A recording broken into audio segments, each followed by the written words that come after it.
Secretary of Energy Chris Wright has used emergency authority to keep the J.H. Campbell coal plant in Michigan running to bolster the supply of power in the Midwest this summer. The plant was being forced into early retirement by the state. That decision was on a collision course with an alarming energy reality.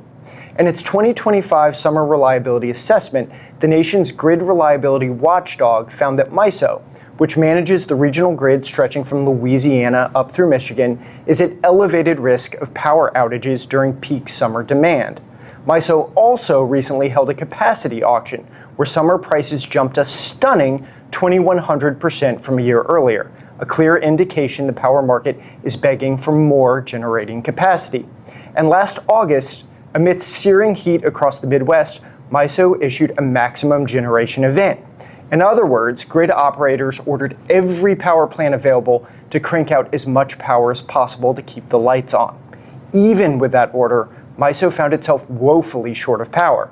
It needed to import 8 gigawatts of electricity from the grid next door, equivalent to the electricity needs of 6 million homes. And instead of improving, MISO's reserve of power for this summer has actually continued to drop. As the nation's top energy regulator said previewing the summer, we're losing dispatchable generation at a pace that is not sustainable.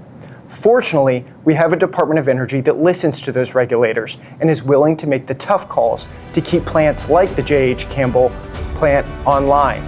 Chances are we're going to need it.